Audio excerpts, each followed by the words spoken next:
Okay, we're now broadcasting live on air. So I can just say very briefly a few words of welcome. Thank you all for coming. This is the 10th in the current season of the Digital Classicist Seminar. This is the penultimate seminar. The last one is next week, which will be in this same room. And if someone has the program in front of them, they can see who the speaker is and what the topic is then. We're very pleased this week to have Usama Gad joining us from Heidelberg. He is actually joining us while still in Heidelberg via the magic of the internet, and will talk to us about his project called Galen, or GALENC, the Graecum-Arabicum-Latinum Encoded Corpus. And the way this will work is that he'll talk for maybe half an hour, 40 minutes, and then we'll have some discussion and a little bit of response from some of the audience, and then we'll see how the discussion goes. We're fairly confident that the technology will serve us well for this direction, as in for Usama addressing us. What happens when we all try to have a conversation is anybody's guess, but let's see how that goes. So if I can switch the screen back to Usama. Okay, so thanks very much, Usama. I'm sure will explain to us more about the project and the background to that. Please go ahead.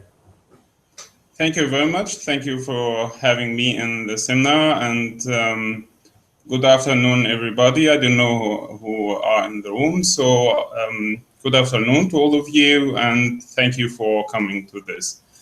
So I will start sharing my screen now in order that you see my slides.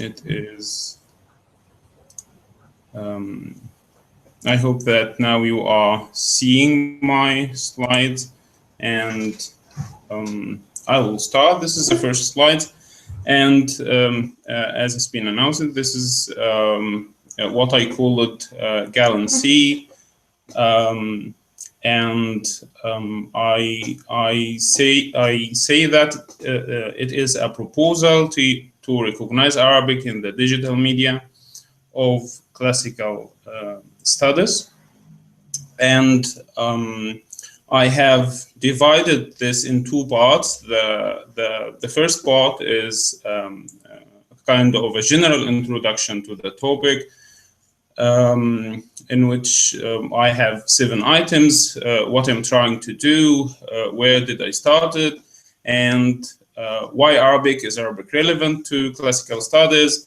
and do classical studies need Arabic, or Arabic studies in need of classical studies sensu stricto, I mean Greek and Latin. And the fourth item is what is the role that the print culture has played in shaping our present world of scholarship, I mean. Number 5, what is the present result of this print culture? And number 6 is, would the digital culture provide a way out of what I see as a crisis in the Arabic sphere, and also in the Western Greek and Latin sphere, humanities crisis, as we know. And the last item is, should or would Arabic be recognized and integrated in classical studies in the West or not? And then the second part will be the project itself, or the initiative, or the proposal, which I hope that I will get many comments and as many as critics as I hope. The first item in this part is why the name Galen, what is an encoded corpus, what data to be included in this corpus, what GALENC will provide, and how this Galen corpus will be produced. And at the end, we will know what is Galen and what is my intention of all of this. So to start with the first question, what I'm trying to do. Sorry to interrupt, Usama, but we're still seeing your first slide. I don't know if you're meant to be moving on. I'm moving on. I'm in the 5th slide now, so okay. I think it is slow. Yeah, we're still seeing only your first slide. Can you maybe check you're showing the right screen? Oh, I suppose I'm doing this because I have here stop sharing. So I think I see that my voice is faster than the slides. Yes. But it So- should be 5 minutes faster. Oh, I see. Is it? Are you So on your computer? Are you actually having slideshow mode? I will stop. I have stopped now the sharing. So Because maybe if you were in slideshow mode, you were only sharing the. Sorry to the interruption. No, not at all. You were sharing the PowerPoint screen rather than the projected part. If it was on two screens. Oh. Two different windows. Two different windows. So once again, I will try to test this again and I see. So I will share this, and what you are seeing is my first slide. Now I have switched it on the second one. Did you get this? Yes. Yes. So very well. Yeah. Okay. Great. Thank you. Sorry for interrupting. Yeah. No. Now this is the third slide. I hope you have seen it. Okay. So these are the 7 items that I have talked to you about, which are, again, is a general introduction to the topic. And this is the 4th slide, which is the main project itself. So the fifth slide, I have begun with the question, what I am trying to do. So it is basically to find a meaning of what I'm doing as a classicist in Egypt. I have studied Greek and Latin philology in Ain Shams University, Cairo, in a department called the Department of Ancient European Civilization. It is the same department where I am working now as an assistant lecturer, and it is still has the same name, I mean, Ancient European Civilization. Thousands of people are spending their entire lives in studying Greek and Latin in this department and all over Egypt. I mean, in many universities, there are departments of Greek and Latin, which, as far as I know, Egypt is the only country, Arab country, where Greek and Latin studied in such a scale in the Arabic region. But with such a scale, I mean the following. Here in Egypt, as I said, the only country, as I know, in Greek and Latin philology departments, we have 25 state-funded universities and about 1,000 faculty and teaching assistant in these departments. Also about 2,000 students of Greek and Latin who have majors yearly from these departments, and about 1,000 students in other departments in philosophy, history, and all these other related departments who take their minors in Greek and Latin. So does this study have a meaning? I mean, a meaning to the individuum or the society as a whole? And I have to tell you, this is a very hard question. Studying what is ancient in any society is sometimes something meaningless, especially if you are not able to make a living from it. Yes, of course, there's prestigious in this. And I put here the number of the secondary school students who study this worldwide. I wonder how many students continue in this career when they go to the university. Anyhow, I'm talking again about Egypt. So to study the civilization in Egypt is, of course, prestigious, yeah, and supposedly has a meaning. But to study what is European, or to be connected to what is considered to be European, I mean, my department is called the Ancient European Civilization, or related to Europe, is in a post-colonial country still prestigious. So here on the left-hand side, you have a page of the book of Albert Hourani. Arabic thought in the liberal age in between 1798 and 1939, which was published in 1983.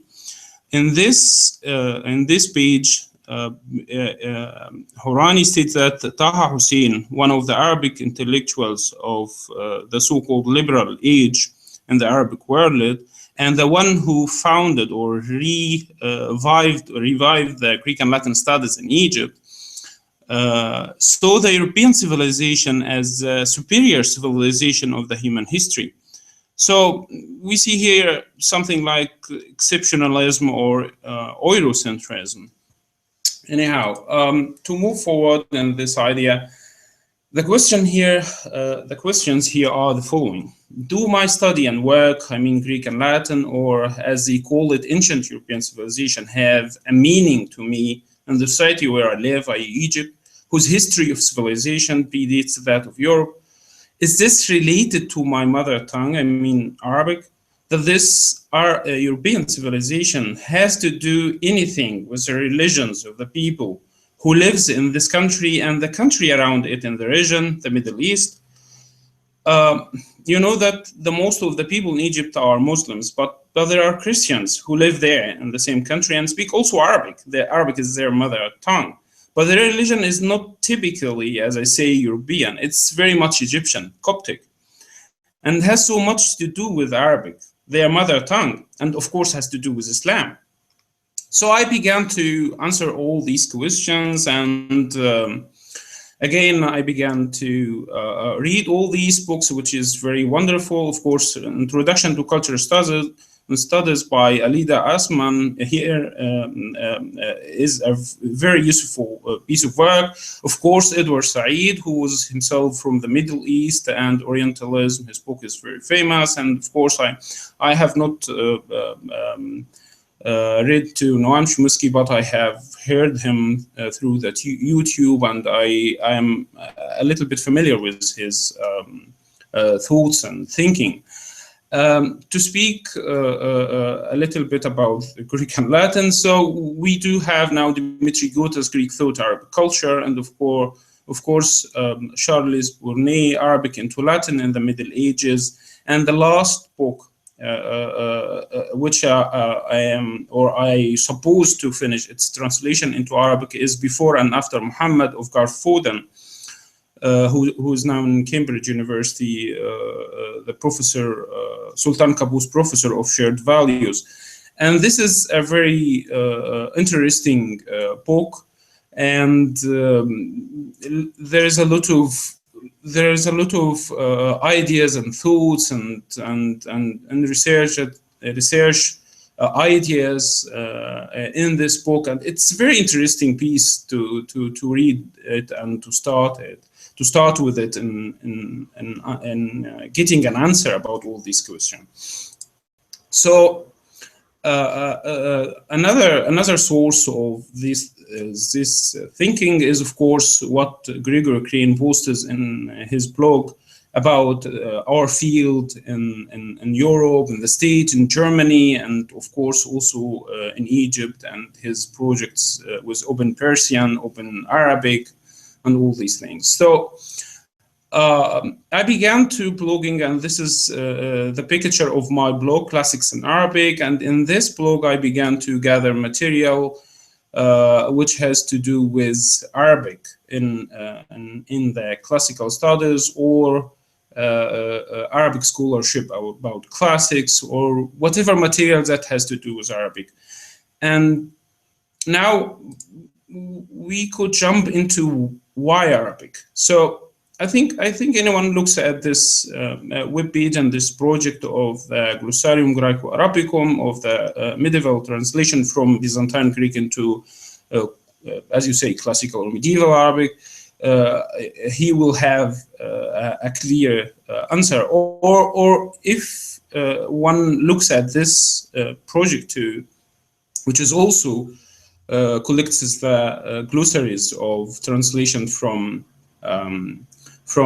Arabic into Latin, he will have an answer why Arabic in classical studies, or why classical studies, I mean Greek and Latin, is important also for Arabic. Very telling also is this piece where you do have on the left-hand side Greek text, and then you have the Arabic text, which is not a word-for-word translation, but anyhow, you do have two texts. One is Greek, the other is Arabic one. And of course, if you look at the map of the Middle East, you will know why Arabic. All these countries, and all these countries, you have Greek and Latin, but now they are, most of them are Arabic countries, but you do have Iran, and you have Turkey, and this is Persian, and this is Turkish. So I suppose that Arabic is the most relevant language to Greek and Latin and classical studies, sensu stricto, I mean Greek and Latin in general. In fact, if we were able to recognize as many Arabic sources in the study and research of the ancient world, we could better understand it.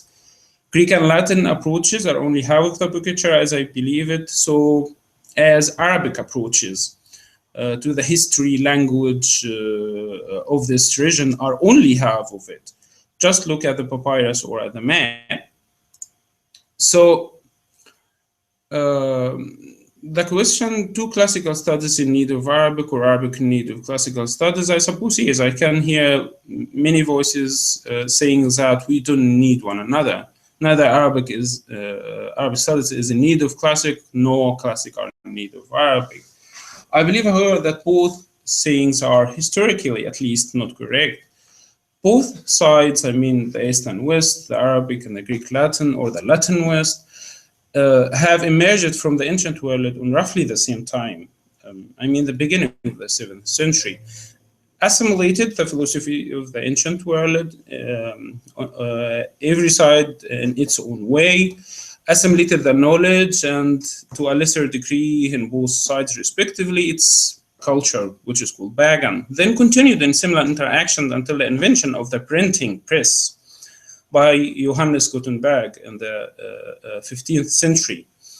In this very moment in history, the common between the two worlds began to diminish while the gap began to widen. So here is the output of the print culture. This is a very interesting piece of article, of course, and the most important thing to us here is the output, the European output of books compared to manuscripts, you know. And I'm not aware of any compare between the manuscript in the Islamic world and the manuscript in the European context, but I am aware of just a rough compare between the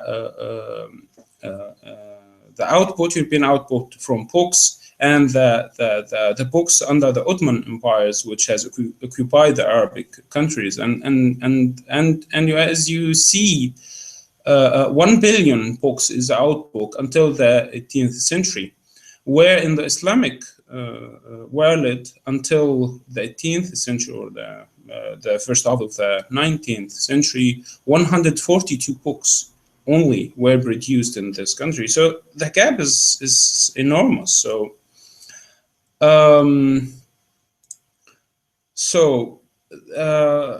to continue also into the output, in the West, Greek and Latin was considered as the classical, the national, the European, the Western, you know, the Judeo-Christian, if you want to say, while Arabic was almost absent. I mean, in the modern age, in an age of rising nationalism, you know, with the French Revolution and all the revolutions which has been going in the modern world in Europe. While Arabic in the East considered to be the classical, the national, the Islamic, while any other sources or any other thing is not. So I know that what is called national history is a hot, or more accurately, a venomous topic in every modern nation. I know also that you may disagree with my view about Arabic, Greek, and Latin, but I doubt that anyone fully aware of both societies in the East and the West could deny the humanities crisis, and in the middle of this is Greek and Latin in the West, and the Arabic crisis in the East. By the Arabic crisis, I mean the shortcomings, which is visible to everyone in the educational systems in the countries of the Middle East, the shortcoming that had showed its many ugly faces and manifestation in every aspects of life in this region. The most striking example in this regard is what IS had done to archaeological sites and, of course, also people in Iraq. If these people had been aware that these sites and artifacts are national history and the identity for them, if they were able, through education, through language, the Arabic language, I mean, to recognize their fellow citizen, they would not have destroyed or killed them, you know. Would the digital culture provide a way out?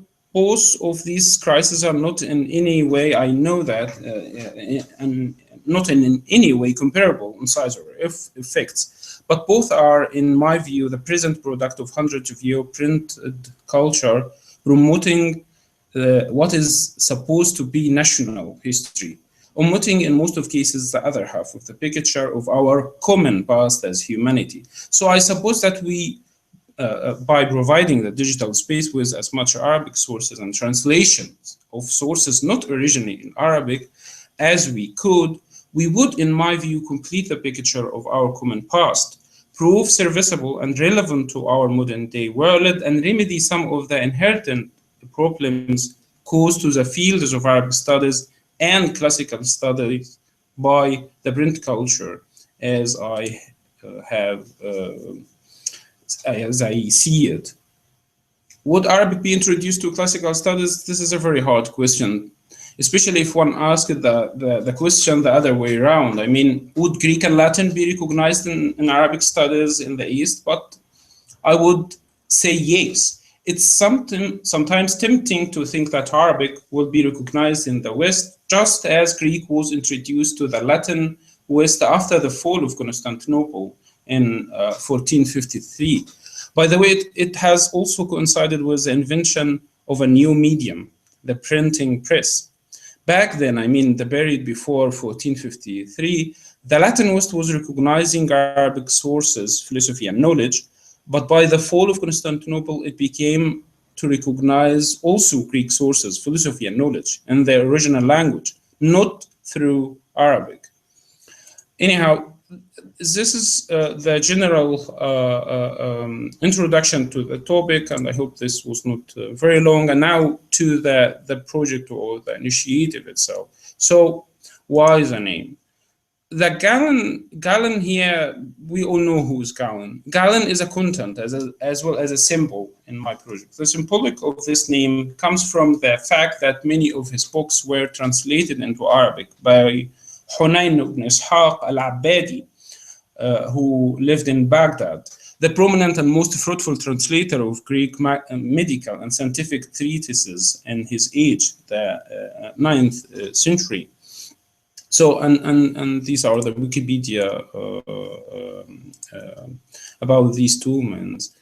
Why this name? Seven books of these treatises are lost in their original Greek, but preserved only in Arabic translation. His treatises were then translated into Latin from Arabic starting from the 11th century. And also Galenism has exerted an important influence in the East and on the West. And now this is the translations of the Ars Medica of Galen, and you see on the left-hand side Muhammad Salim, who was the head of the department, the Ancient European Civilization department, which I have studied and worked, and this is very dear piece to me, الصناعة الصغيرة, Ars Medica, or as it called in Arabic, الصناعة الصغيرة. And also very prominent and content and symbol also in the project is Aristotle, whose translation was done by Abu Bishr ibn Matta, and Abdurrahman Badawi, a prominent intellectual figure also in the Arabic world, has edited his Arabic translation, and you can see the documentation of this on the right-hand side. So now this is what is an encoded corpus? Encoded corpus, of course, is as defined in the glossary of the Epitaph. It is conversion of human readable information into machine readable information, example in the form of XML. So what to be included in this Galen? I seek to include medieval translation from Greek into Arabic between the 8th and 10th century, medieval translation from Arabic into Latin between the 11th and 13th century, as well as contemporary translation, current translations of Greek and Latin into Arabic, and the Cairo University are doing very well in this regard. And Arabic translation of Greek and Latin papyri, as well as bilingual papyrus texts in which Arabic is included. They are mostly Greek Arabic. And then the last thing to include in the corpus is Arabic texts of the papyri in Arabic language. So what Galen will provide, I say that it will provide guidelines and standards for digital edition that include Arabic, training for everyone who is interested in producing digital editions, training for every interested student or scholar in producing translation to the works not already translated. I mean the Greek and Latin translation, and I'm referring here to the Arabic students of Greek and Latin from Cairo, Ancient, or from any other university in Egypt. So how this Galen corpus will be produced? Of course, it will be produced in an EPTOKEN Thai XML. And how, again, of course, the magic word is collaborative editing. And if we said collaborative editing, we should refer to the SODA online, in whose inspiration we do have now papyri.info and Mercedes platform, which is dubbed as SOSOS or Sons of Soda online. So for the papyrus text, Galen will be produced through papyri.info, and for the literary text, Mercedes will be used to produce these texts. So now the question, could Arabic digitally be encoded?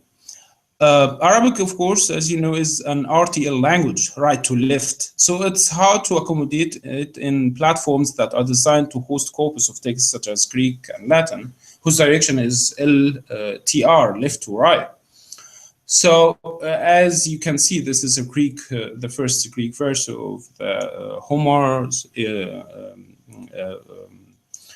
the Iliad, and then the Latin Iliad of Virgil, and then Arabic, of course, from right to left. And I would not be surprised if you were not able to recognize Bismillah ar-Rahman ar-Rahim on the right-hand side of this, because most of the people tends to think from left to right and to ignore what is from right to left or on the another script or in another direction. Could Arabic be digitally encoded again? It's not an easy task, and there are a lot of peculiarities in this regard. But yes, it could be. In Mercedes, there is currently a lot of progress has been done in this regard. And the most significant of this is that we now possess EPTOK Thai XML files of many of medieval translation from Greek into Latin. They are available in the digital corpus for Greek Arabic studies. So it is intended that Mercedes will be used to align these texts, align the Arabic to the Greek translation, or the other way around.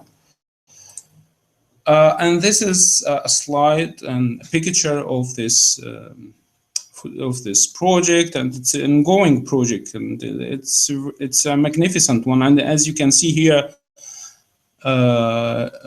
this is the side-by-side two texts of, again, Ars Medica of Galen as Kitab al-Sana'a al-Saghira, the Arabic translation, medieval translation of this. And here you can see also the poetics of Aristotle, Ars Peripoetices, Ars Poetica, the Latin name of it, and you have the Greek text on the left-hand side, and the Arabic translation, which has been done by Abu Bishr Matta ibn Yunus al-Qannai, and it was not a direct translation, but from Syriac into Arabic. These texts are in Epidoc XML. So what I have done is that I took this text, the last text, two texts, I mean, the text of the translation and the original text of the Greek, and I went to Persides, and I have done experimenting with this text. And now in Alpheus website, which is a very powerful tool, I recommend anyone who wants to learn Arabic or to get more information about all these kinds of stuff, that he should go there and set up all the necessary requirements. It works very well with Firefox. Anyhow, on the right-hand side at the bottom, you will have the poetics of Aristotle, the aligned translation. And I will show you now this aligned translation. When you click on the first chapter, you will be directed to this page in which you have the Arabic translation and the Greek translation side by side. And I have aligned these translation using the platform Persides. And as you can see, for the first time, we have this magnificent view of the two Arabic translation and Greek translation. And you will notice that there are colors here. Whatever is in orange color is not aligned. I mean, there is no equivalent of this either in the Arabic or in the Greek one. An example for this, I mean, you can recognize te kai ton ito nautes on the Greek text, and if you are familiar with Arabic, you will recognize wa anwa'uha. It's just one word here in the Arabic text, which is something, you know, te kai is where is the conjunction wa, but anyhow, this should be addressed and should be developed in the system to separate te kai to refer to where, and then ton ito nautes to refer to anwa'iha. And another example in this, you have legumen, and in the Arabic text, you will have inna mutakallimun on the third line, or natakallam or natakallam again on the 1, 2, 3, 4, 5, 6th and 7th line. So the translator has repeated this in the Arabic translation. And another example, which is very interesting also, is the word poiesis. So it was transliterated in Arabic. So you have al-fawasis. He probably did not understand this. Alpheus, as I said, is a very powerful tool, and you can, if you set up the tools of Alpheus, the Greek and Latin and Arabic tools, you can look up the meaning of any word you want. For example, here, poetikes, you will have the meaning of it. And also, it works very well with the Arabic text, but it should be improved a little bit, because as you can see, Sana'at al-Shu'ara, this is poets in English, and it is genitive, and these forms should be reduced to only the third form, which is the genitive of Shu'ara. All the other things, it's not an adjective, and all the other forms of the adjective should be deleted. So this is for that text that we do have. But the medieval translation from Arabic into Latin, I don't know if there are any Epidoc XML in open access or anyone who is able to provide us with this. I don't know. If anyone knows, just tell me, please. And also for the modern translation, not just the availability of these texts, but also the question of the copyright, you know. So in my blog, I have gathered and tagged some of these modern translation as not in copyright because the author has died or any other reason that is does not contradict with the law in Egypt or in the Western world. And it's a very big question of copyright and online translation and the author's right and all these things. And in Leipzig, Gregor Kane and his team has done a lot of effort in this regard. And you can check his getting to open data for classical Greek and Latin. This post is very informative in regard to the copyright of the translation, what is copyrighted, what is not copyrighted, the apparatus, the translation itself, or what is in the commentary, and all these. You can go here and look at this and have an idea. So the corpus is now, I have talked about that the literary text, which consists mainly of the translation between Greek, Arabic, and Latin. I'm going now to speak about the papyri. And as I have said, Arabic translation of Greek and Latin papyri shall be included, bilingual papyrus text shall be included, and Arabic texts of papyri shall be included. And again, we have the same problem of the alienation or the direction of the Arabic language. But in this regard, papyri info, as I have said, will be used to produce this corpus. And now, of course, we have papyri info, but until now, only Greek and Latin, and of course, Coptic could be contributed, and Arabic could not be contributed. It works just the same. I mean, Mercedes inspired by papyri info, Social, and Social, of course, is inspired by Soda Inline. And if you are familiar with the Leiden Plus, which is the conventions which we have from the Leiden Convention, plus more brackets and parentheses, and this is, I suppose, very easy to grasp, and you can enter the Greek text. Here I brought to you a picture of the Greek text that we have seen at the very beginning.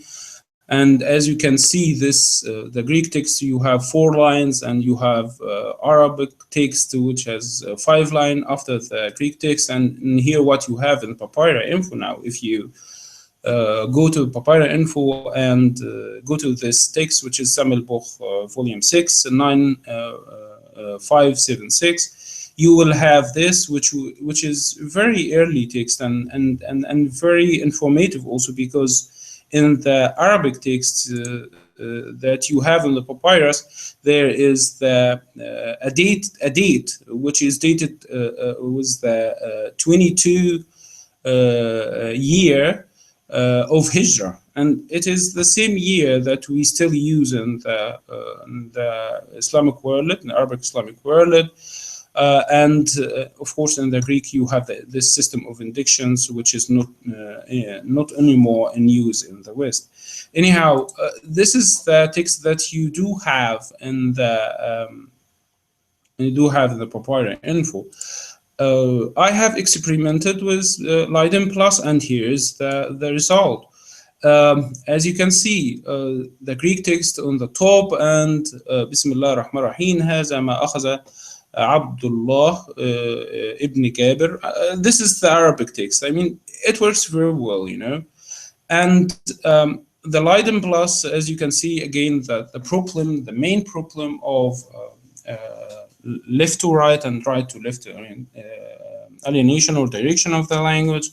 As you can see, this is aligned in plus of the Greek text, and what I have done was to change the direction of this in order to enter the text, which is a second nature for me, because I'm writing Arabic and writing English, and I have just to press right, I'll shift, and it will go from right to left, and I began to do this, and then I will have this result. So I suppose this is very promising, and we shall see. There is a little peculiarity in this regard, but we will see how we will go on in this. So now to the last slide. This is Galen. The main idea behind this initiative project proposal is then to recognize as many Arabic sources and to integrate as many Arabic translation of non-Arabic sources as one could in classical studies, sensu stricto, I mean Greek and Latin. I'm still experimenting, as I said, in close cooperation with the colleagues in Leipzig, Tufts, Heidelberg, and Duke, who are responsible for these two invaluable platforms. But as you have seen, the preliminary result is very promising. I'm very excited, and so the colleagues in both projects are. In Papyra Info in particular, there are a lot of progress in this regard that has been done, but the system is not yet fully ready to accommodate this very sophisticated but very much needed corpus of Arabic. An announcement with all the necessary details will be posted in the Papyra list and of course in the digital Classicist list before too very long. And to this is the end of my presentation, and I thank you all for listening. Thank you.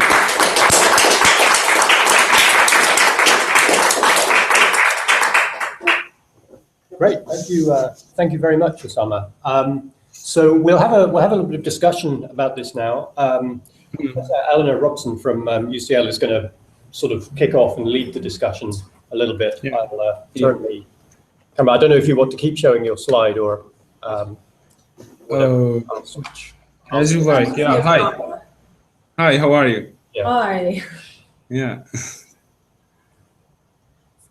So, shall we see Usama rather than his slide? That would be nice. Yeah, if you could turn off screen sharing, Usama, when you're. Yeah, I will do this. Ready. So, yeah. Go ahead. So thank you very much, Usama. I think for that incredibly comprehensive and impressive demonstration of what you're doing. I work mostly with colleagues in Iraq, so I have very similar questions to you about the relationship between different parts of the ancient world, how they interrelate to each other, and how we can help students in Europe on the one hand and in the Middle East on the other see how antiquity relates in the big picture rather than chopping it up into according to the languages in which we're trained. So I think this is an enormously important step forward. I was also very impressed and relieved to see how effectively you're building on existing resources rather than wanting to create anew, because there's so much good practice there at the moment.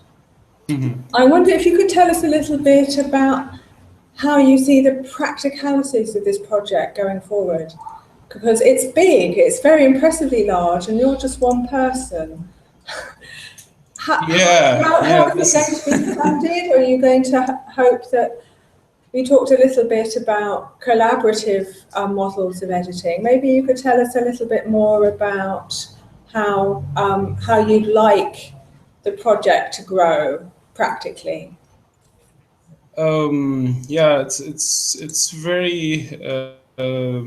very hard question to answer, but I believe that by collaborative editing through the existing platforms, two existing platforms of Papyra, Info, and Mercedes, we could, I mean, the students of Arabic the students of Arabic, of course, in the Middle East, and the students of Greek and Latin in the Middle East, and also their colleagues in Europe or in the States or in Canada or everywhere in the world could contribute to this project. I suppose that there should be a workflow and segmentation of the work. And as you know, if anyone who is familiar with these platforms, there are editorial board for every kind of texts, and the data entry will be done through the students, whether in classrooms or at home or wherever they are, and then they are submitted to this editorial board.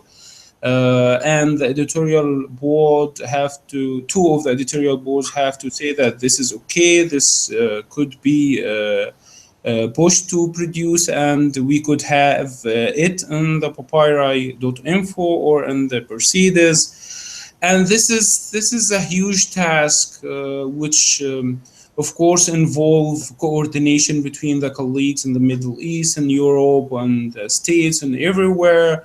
And of course, I have not yet any peculiarities in this, because as you said, these are existing platforms and they do have the people who are responsible on them, and a lot of consultation should be done in this regard, and the workflow and the segmentation of the work and the readiness of each system to have this corpus to be processed is not an easy task, as I said. So I think that the first step is to have the people who are trained in on these languages, competent in these languages, competent on the translation or papyri or whatever the specific type on this, began to segment this work and continue on like this with close cooperation, for example, with a spreadsheet, Google spreadsheet, and everyone who is teacher in the university who is responsible for students who are eager to contribute or whatever they want to do will just have his name and so on. So I think it's a huge task. I admit it. So I just want to present the intellectual framework of this and this idea of collaborative editing.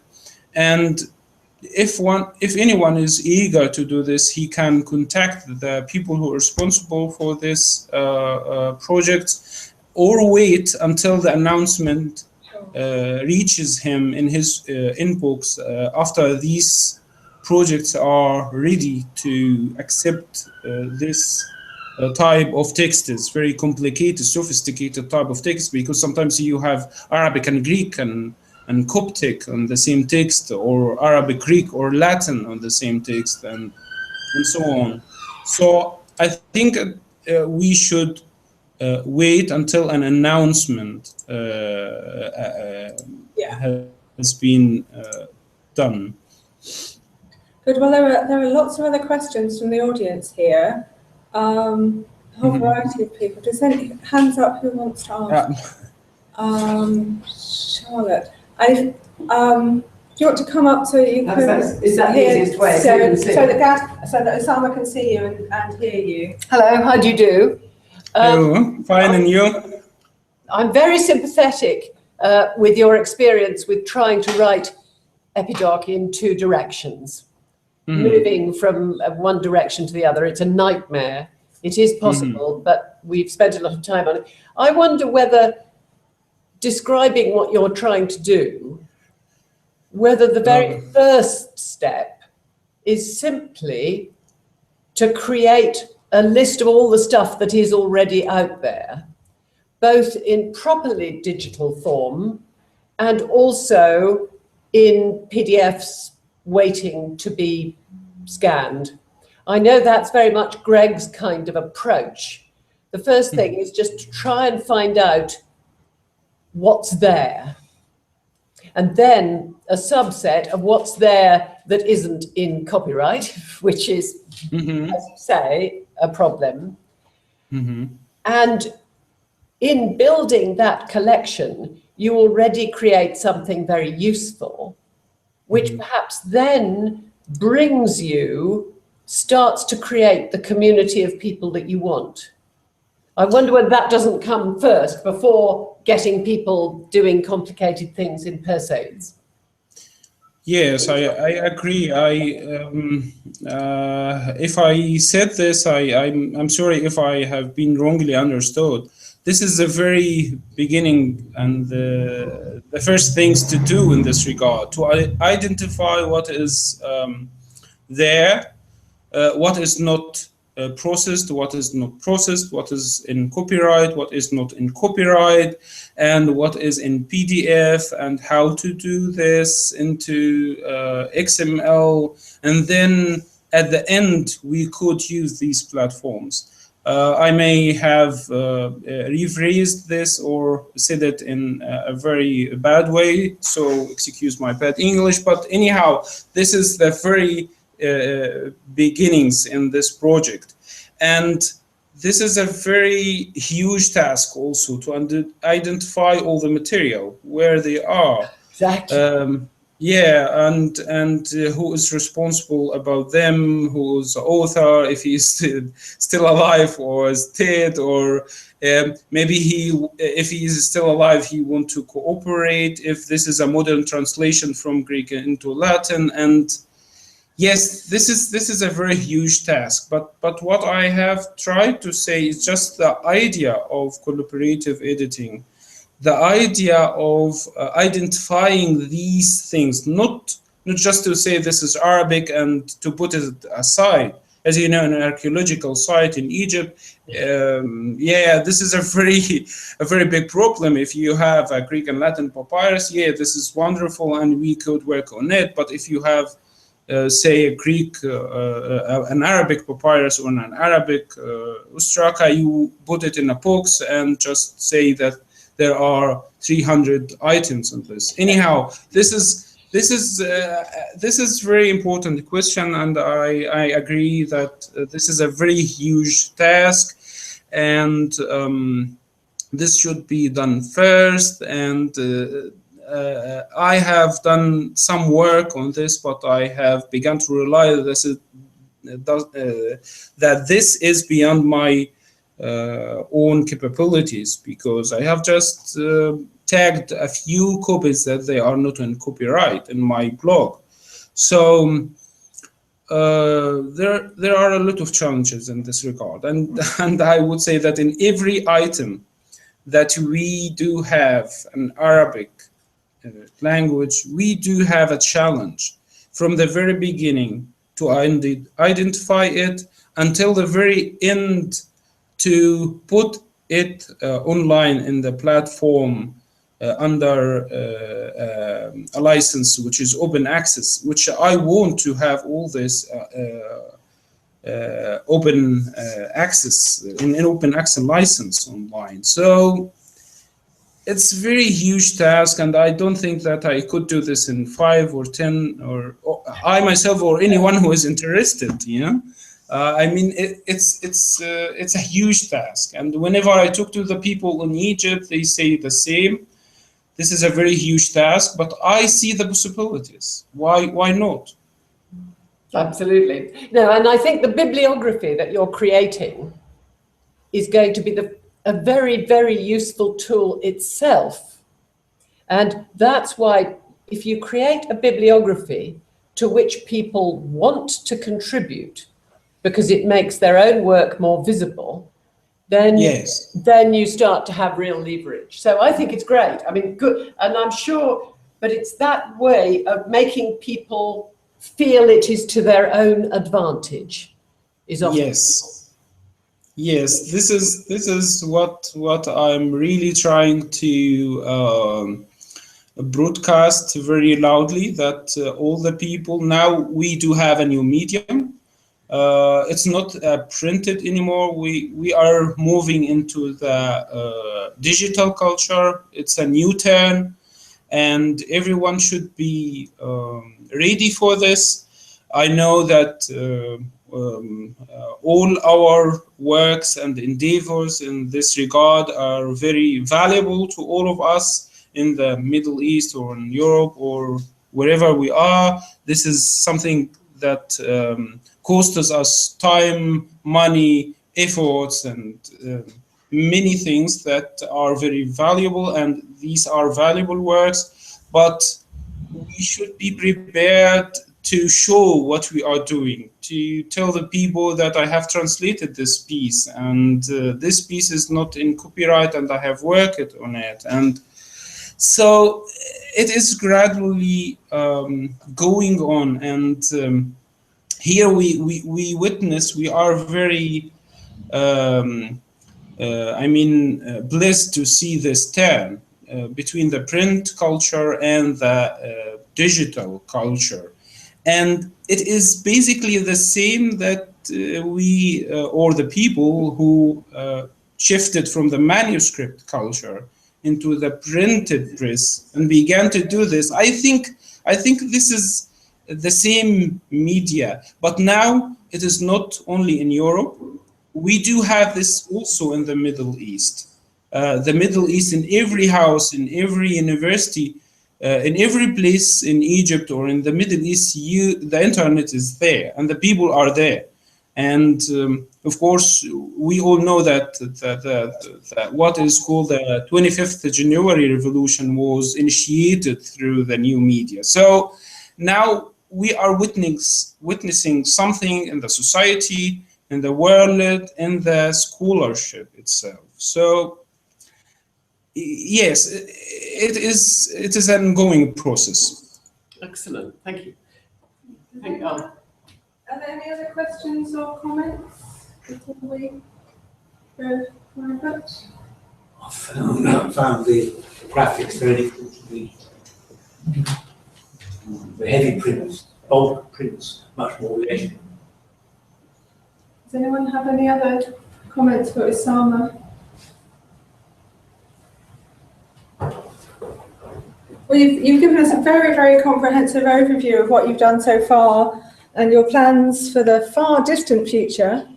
I hope it's, I was very struck by your, the way in which you situated the bifurcation of Greco-Latinate culture and Arabic culture with the beginnings of print culture, and your point that you finished with, that this new communication culture through digital media will hopefully reunite them again. And with any luck, within a few decades, we'll be looking back at that gap as a purely historical phenomenon, and that our students and our students' students will be reintegrated again. And we will be the historical anomalies, I hope. Yeah. So